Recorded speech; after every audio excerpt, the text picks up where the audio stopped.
నీకు రెస్పెక్ట్ కావాలి కదా, నీకే కాదు ప్రతి ఒక్కడికి రెస్పెక్ట్ కావాలి. కానీ ఆ రెస్పెక్ట్ కోసం మనం ఏం చేస్తున్నాం, అందరికీ నచ్చేలాగా, అందరూ మనల్ని పొగిడేలాగా, అందరూ మనల్ని మంచి అనుకునేలా బిహేవ్ చేయడానికి, వాళ్ళు అనుకున్నట్టు బ్రతకడానికి ట్రై చేస్తున్నాం.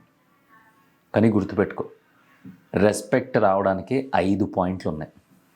ఈ 5 పాయింట్ని కనుక నువ్వు ఫాలో అయితే రెస్పెక్ట్ దాని అంతటదే నువ్వు వద్దని చెప్పేసి నీ ఇంటి తలుపులు వేసేసుకున్నా సరే నీ గుమ్మంలోకి వచ్చి నిలబడద్ది.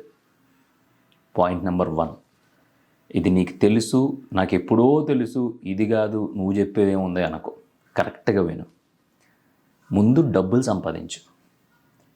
10 మందికి దాన ధర్మాలు చేసేసి, 10 మందికి సహాయం చేసేసి, 10 మందికి ఉపయోగపడిపోయి, అందరి నోట్లో నాలుకలా ఉండి గొప్ప సమాజ సేవ చేసేస్తే నీకు రెస్పెక్ట్ రాదు. ఎందుకు రాదు చెప్తున్నా. మనకు తెలిసి చాలామంది మంచోళ్ళు ఉన్నారు. రే చాలా మంచోడురా, అమ్మా ఏది ఆశించడరా, చాలా క్లియర్గా ఉంటాడురా అనేవాళ్ళు నీకు తెలిసి నాకు తెలిసి కొంతమంది ఉన్నారు కదా.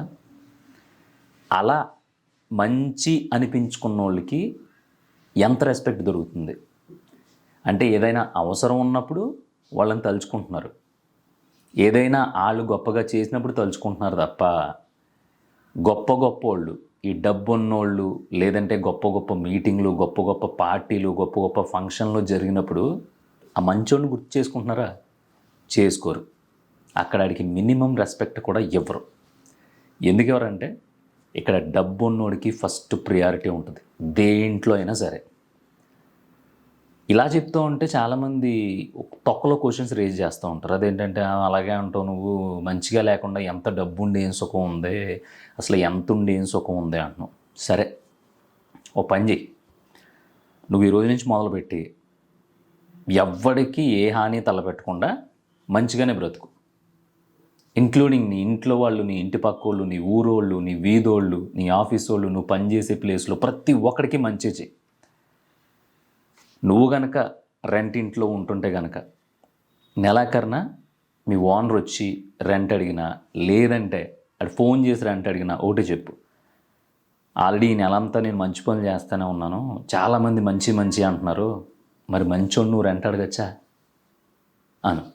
పోన్లే అది వద్దు, ఎవడు ఫ్రీగా ఇవ్వడు కాబట్టి నీ రెంట్ 5,000 అయితే కనుక, నేను నెల నుంచి మంచిగానే బ్రతికాను, ఎవరికి ఏ హాని తలపెట్టలేదు, ఎవరి దగ్గర రూపాయి కూడా ఆశించలేదు, 3,000 తీసుకుని నెలకే అని అడుగు. పీకి పట్టుకుని ఇంట్లో నుంచి బయటికి గెంటేస్తాడు. ఫస్ట్. రెండో పాయింట్, ఒకవేళ గంటకపోయినా ఫోన్ పెట్టేసి సైలెంట్గా ఇడికి పిచ్చెక్కేసింది, ఇడికి తేడా వచ్చేసింది, ఈయన్ని ఖాళీ చేయించడం బెటర్ అని చెప్పి ఇండైరెక్ట్గా ఎవరినో ఒకరిని పంపి, మా చుట్టాలు ఉంటున్నారు కొంచెం ఖాళీ చేసేయండి, అదే ఈ నెల 3,000 ఇస్తా అన్నాడు కదా, అవ్వదు, కొంచెం ఖాళీ చేసేయమండి అని చెప్పి ఇండైరెక్ట్గా నేను ఇంట్లో నుంచి పంపించేస్తాడు. ఇది ఎందుకు చెప్తున్నానంటే, ఇక్కడ డబ్బు లేకపోతే మనిషి చావు కూడా ప్రశాంతంగా అవ్వట్లేదు. ఒక 10 కోట్లు ఉన్నోడు చచ్చిపోతే ఆడు ఊరేగింపు వేరే లెవెల్లో ఉంటుంది. అదే ఏం లేకుండా మంచితనంతో చచ్చిపోయినోడిని ఆడు ఎవరికైతే ఉపయోగపడ్డాడో వాళ్ళు మాత్రమే వచ్చి అన్ని సాగనంపుతున్నారు. సినిమాటిక్గా చూడక లైఫ్ని, రియలిస్టిక్గా చూడు. సందు చివరున్న ఆర్ఎంపీ డాక్టర్, రే జ్వరం వచ్చింది 2 ఇంజక్షన్లు వేయరా ఫ్రీగా, నేను మంచోడిని అంటే కనీసం 25 రూపాయలు ఇంజక్షన్ వేయట్లాడు. ఎందుకంటే మంచోడు కదా అని నీకు ఒక్కడికి చేస్తే రేపొద్దున ఇంకో 10 మంది మంచోళ్ళు వస్తే ఆడు ఎగిరిపోతాడు. ఎందుకంటే ఆడికి కావాల్సింది డబ్బే. అంతెందుకు గురు, నీకు ఇప్పుడు ఎంత, ఒక 30 సంవత్సరాలు ఉంటాయా, లేదంటే ఒక 25 ఇయర్స్ ఉంటాయా, లేదంటే ఒక 28, 29, 30 వాట్ ఎవర్ ఇట్ ఈజ్. నువ్వు ఎడ్యుకేషన్ కంప్లీట్ చేసుకుని బయటకు వచ్చి, లేదంటే ఒక వయసు వచ్చిన తర్వాత నువ్వు ఉద్యోగం చేయకపోతే, నా కొడుకు దేనికి పని చేయట్లేదు, అసలు ఎందుకురా రూపాయి సంపాదించలేకపోతున్నావు ఎదవ్వా అని మన బాబే మనల్ని తిడతాడు. సో నువ్వు మంచిగానే ఉంటున్నావు కదా, ఎవరి జోలికి వెళ్ళట్లేదు కదా, శుభ్రంగా ఇంట్లో తింటున్నావు, ఏదో కాసేపు బయట టైంపాస్ చేసుకుంటున్నావు, ఎవరితో నీ గొడవకి వెళ్ళట్లా, నువ్వు తాగట్లేదు, తిరగట్లేదు, దుబారా చేయట్లేదు, కానీ నువ్వు రూపాయి సంపాదించట్లేదు కాబట్టి నీకు సొంత ఇంట్లోనే రెస్పెక్ట్ ఉండట్లా. నీకు అర్థమవుతుందని నేను చెప్పేది? అందుకే అంటున్నా, ఇక్కడ చిన్న కథ చెప్తా. చాలామంది ఏమంటారంటే ఏం లేదు, బేసిక్గా లైఫ్ అంటే చాలా సింపుల్గా బ్రతకడమే లైఫ్ ఫిలాసఫీ ఉంటుంది అంటారు. గొప్ప గొప్ప వాళ్ళే అంటారు ఈ మాట. మళ్ళీ చిన్న చిన్న వాళ్ళు అనరు. బాగా సంపాదించేసిన వాళ్ళు, అన్నీ అనుభవించేసిన తర్వాత, వెక్స్ అయిపోయిన తర్వాత, ఇంక చూడాల్సింది ఏది లేదనుకున్న తర్వాత సింపుల్సిటీ గురించి మాట్లాడతారు. కానీ వాళ్ళందరూ కూడా బ్రతుకు పోరాటం మొదలుపెట్టిన మొదట్లో వాళ్ళందరూ పరిగెత్తింది సక్సెస్ కోసమే. సక్సెస్ అంటే డబ్బు. డబ్బు లేని సక్సెస్ ఇక్కడ ఎవ్వడికి అవసరంలా. ఎందుకంటే ఒక క్రికెటర్ ఉన్నాడు. ఆ క్రికెటర్ తన దేశం కోసం ఆడుతున్నాడు. కేవలం నెలకి తను తినడానికి, తను ఉండడానికి, తన ఫ్యామిలీకి సరిపోయేంత జీతం మాత్రమే ఇస్తాను, దాదాపుగా ఒక 50,000. నువ్వు కసిగా ఆడాలి దేశం కోసం అంటే ఎంతమంది ఆడతారు? అది ఏ దేశం కోసం ఆడే ఆటగాడైనా సరే. నాకు తెలిసి 12 మంది 11 మంది ఉండే జట్టులో, లేదంటే కొన్ని ఆటల్లో 7 ఉంటారు, కొన్ని ఆటల్లో 22 మంది ఉంటారు. ఎవరైనా సరే ఒకళ్ళో ఇద్దరు ఆట కోసం ప్రాణం పెట్టేసేవాళ్ళు తప్ప మిగతా వాళ్ళు ఎవ్వళ్ళో కూడా నామకే వాస్తి తప్ప దానికోసం ఆడరు. దీంట్లో ఇంకో పాయింట్ కూడా ఉంటుంది. వాళ్ళు ఎంత ఆడినా సరే మనల్ని ఎవరో దేకట్లేదు, వెళ్ళి ఒక డ్యూటీలా చేయాల్సి వస్తుంది, ఫ్యాన్ బేస్ అంటూ లేదు, ఫాలోయింగ్ లేదు, క్రేజ్ లేదు అనుకున్నప్పుడు కూడా వాళ్ళు ఆడరు. ఇదంతా కమ్స్ అండర్ రెస్పెక్ట్. ఈ రెస్పెక్ట్ కమ్స్ అండర్ డబ్బు, మనీ. నువ్వు ఏమన్నా అనుకో, చాలా క్లియర్గా ఉండు, చాలా ఫోకస్డ్గా ఉండు, ఫస్ట్ డబ్బులు సంపాదించు. ఈ డబ్బు లేనిదే నువ్వు ఎంత పరిగెట్టినా, ఎంత మంచిగా ఉన్నా, ఎన్ని గొప్ప గొప్ప కార్యక్రమాలు చేసినా సరే ఒక్క రోజులో మర్చిపోతారు. ఎవడు అడుక్కోమన్నాడు ఖాళీగా? ఆడికి మంచి చేయాలి, ఈడికి ఉపయోగపడాలి, ఆడికి అవసరం, ఈడికి అవసరం అని. ఆడి సంసారం ఒకటి గడవట్లేదు, ఈ ఎదవ ఊరిని ఉద్ధరించడానికి వెళ్ళాడంట. అది ఆడి బతుకు. ఇప్పుడేమో ఏమీ లేకుండా ఫ్యామిలీని రోడ్డుని పడేసి పోయాడు. అదే ఆ రోజుల్లో అన్నీ కాళ్ళు చేతులు బాగున్నప్పుడు, ఓపుకున్నప్పుడు, శుభ్రంగా ఎక్కడో దుక్కుని ఉద్యోగం చేసుకుంటే 4 రూపాయలు సంపాదించుకుందిరా. ఈ రోజు నాడు ఫ్యామిలీ బాగుందినా, ఈ రోజుల్లో మంచిగా ఉందిరా అని చెప్పి నీ పక్కన ఉన్నోడు గ్యారంటీగా అంటాడు. గుర్తుపెట్టుకో. పిచ్చి పిచ్చి నాటకాలు ఆడకుండా ముందెళ్ళి ఆ 4 రూపాయలు సంపాదించుకునే మార్గం వెతుక్కో. ఆ 4 రూపాయలని 4 కోట్లు ఎలా చేయాలో ఆలోచించు. సచ్చే వరకు నీ పరుగు, నీ ఆలోచన డబ్బు గురించి అయి ఉండాలి. ఈ డబ్బు వచ్చిన తర్వాత నువ్వు కోరుకున్న పిల్ల వస్తుంది, నువ్వు కోరుకున్న ఫ్రెండ్ వస్తాడు, నువ్వు కోరుకోలేనంత మంది బంధువులు, చుట్టాలు, బీరకాయ పీస్ సంబంధాలు అన్నీ వచ్చి నీ చుట్టూ మోకరెళ్తాయి. ఎందుకు చెప్తున్నానంటే నేను వెక్స్ అయిపోయి ఉన్నా. నేను చూశాను నువ్వెంత మంచిగా ఉన్నా నిన్ను ఎంత ఎర్రిపప్పం చేస్తారో అనేది నేను చూసున్నా.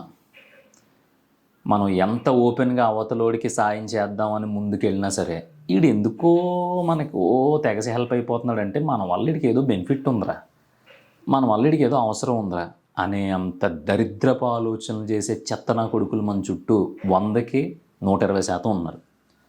అలాంటి వాళ్ళ కోసం నువ్వు పోరాడడం, నాకెవడో రెస్పెక్ట్ ఇవ్వట్లేదు అని చెప్పేసి హలో లక్ష్మణ అని ఏడవడం, ఇవన్నీ పక్కన పెట్టి డబ్బులు ఎలా సంపాదించాలి ఇదొక్కటే మైండ్లో పెట్టుకో. ఇదొక్కటే మైండ్లో పెట్టుకుంటే మిగతా అన్నీ ఖచ్చితంగా నీ దగ్గరికి వస్తాయి. రెస్పెక్ట్ ఉత్తినే రాదు, దాన్ని నువ్వు కొనాలి. కొనాలి అంటే నీ దగ్గర దాన్ని కొనగలిగే అంత డబ్బు ఉండాలి.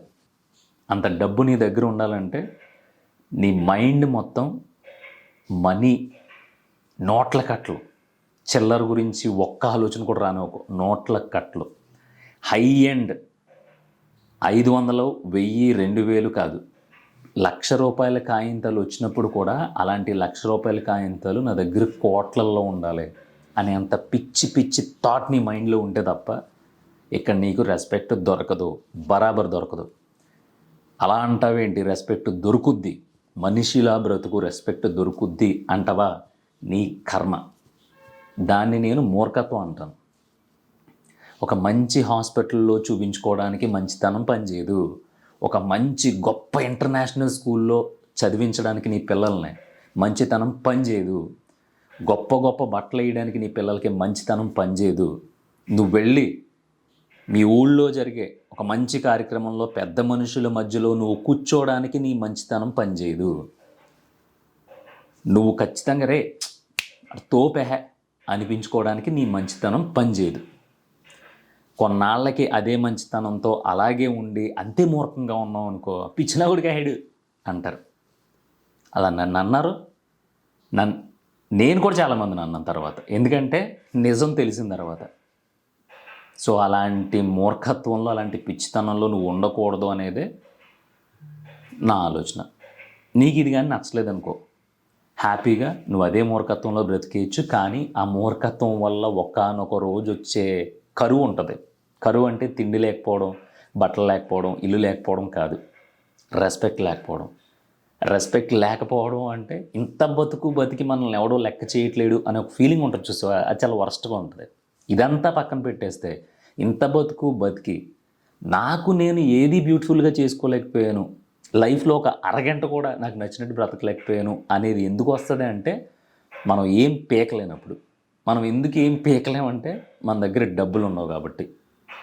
ఇన్నిసార్లు డబ్బు అని ఎందుకు అంటున్నానంటే ఒక 5 పాయింట్స్ చెప్తాను. ఆ 5 పాయింట్స్ వల్ల నీకు రెస్పెక్ట్ వస్తుంది అన్నాను కదా. ఫస్ట్ పాయింట్ డబ్బు గురించి చెప్పేశాను కదా.